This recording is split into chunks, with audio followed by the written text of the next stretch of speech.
असं आहे की अंतिम टप्प्यामध्ये आली आहे हे तुमचं जे म्हणणं आहे ते योग्य जरी असलं तरीसुद्धा तो अंतिम टप्पा आणि त्याचं जाहीर व्हायला किती वेळ लागेल हे आत्ता सांगणं थोडंसं कठीण आहे.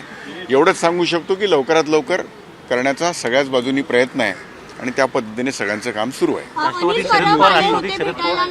राष्ट्रवादी शरद पवार गटाला देखील सोबत घ्यायचं सुरू झालेलं आहे. त्यांना किती जागा देण्याच्या संदर्भात आपल्या मुळामध्ये असं आहे की राष्ट्रवादी शरद पवार साहेबांच्या बरोबर घेणं किंवा न घेणं हा आमच्याकडे आलेला विषय नाही आहे. तो जे काही मी प्रसारमाध्यमांच्याकडून मला कळतं आहे त्या पद्धतीने तो शिवसेना उबाठाकडे असलेला विषय आहे. त्यामुळे त्याच्यावरती मी काही बोलणं अनुचित असेल. आज पुन्हा अनिल परब आले होते भेटायला. काल देखील तुमच्या सर्व नेत्यांचे जे संयुक्त नेते आहेत त्यांची देखील बैठक पार पडलेली आहे. काय आज चर्चा झाली? नाही, स्वाभाविक आहे की युती संदर्भामध्ये ज्या चर्चा आहेत त्याच्यामध्ये त्यांचाही सहभाग आहे, आमचाही सहभाग आहे आणि त्या चर्चा मी तुम्हाला म्हटलं त्याप्रमाणे अंतिम टप्प्यात आहे. त्यामुळे त्या भेटीगाठी होत राहणं हे स्वाभाविक आहे आणि शेवटी पक्षाचे प्रमुख राजसाहेब ठाकरे आहेत, त्यांना भेटायला येणं कोणी हे अगदीच त्यातला एक भाग आहे असं समजायला हरकत नाही. युती होणार याच्यावरून भाजपकडून विशेषतः टीका केली जाते की 16 तारखेला निकाल महानगरपालिकांचा लागल्यावरती ठाकरेंचं अस्तित्व मुंबईमध्ये किंवा आजूबाजूला राहणार नाही अशा प्रकारची टीका भाजपकडून केली जाते. नाही, त्याचं उत्तर मला असं वाटतं की 16 तारखेलाच मिळेल सगळ्यांना. त्याच्यावर आत्ता काय बोलण्याची गरज नाही.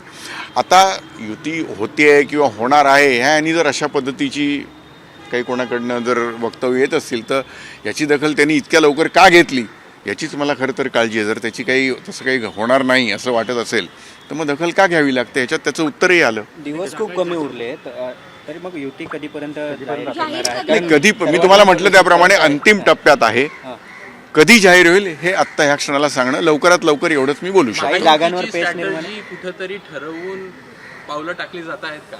एकूणच त्या संदर्भात देखील युतीची सगळी जी चर्चा आहे ती अंतिम टप्प्यात आहे आणि लवकरात लवकर तुम्हाला कळवण्यात येईल आणि ते कळवतील सन्माननीय पक्षाचे आमचे अध्यक्ष सन्माननीय राजसाहेब ठाकरे हेच तुम्हाला त्याची बातमी देतील. काही जागांवर पेच आहे का? काही मराठी भागामध्ये जास्त करून नाही, चांगल्या पद्धतीने चर्चा चाललेली आहे, चांगल्या वातावरणामध्ये आहे, एवढं मी आता तुम्हाला सांगू शकतो. कल्याण डोंबिवली किंवा ठाण्यामध्ये देखील बघितलं तर जवळपास 90% वाटप झाल्याचं म्हटलं जात आहे. कितपत खरं आहे? त्या ठिकाणी वेगवेगळ्या आमच्या पक्षाचे जे स्थानिक नेते आहेत त्यांना तिकडची जास्त माहिती असते आणि त्याप्रमाणे ते चर्चा करतायत आणि सगळीकडच्या चर्चा ह्या चांगल्या पद्धतीने सुरू आहेत आणि त्याच्यातून काहीतरी सकारात्मक निघेल. ज्या जागांवरती शिवसेना ठाकरे गटानं ज्या प्रकारे विजय मिळवला होता त्यापैकी काही जागांवरती मनसेकडून दावा केला जाईल, यामध्ये तथ्य आहे? अंतिमतः तिथे विजय मिळवणं हा महत्त्वाचा. त्यामुळे तिथे कोण जास्त चांगलं असू शकतं या संबंधाने काही चर्चा होत असतात. पण जे काय होईल ते सकारात्मक आणि चांगल्या पद्धतीने चालू आहे आणि त्याचा जो काही येणारा निकाल आहे तोही चांगलाच असेल. थँक्यू. दोन्ही भावांमध्ये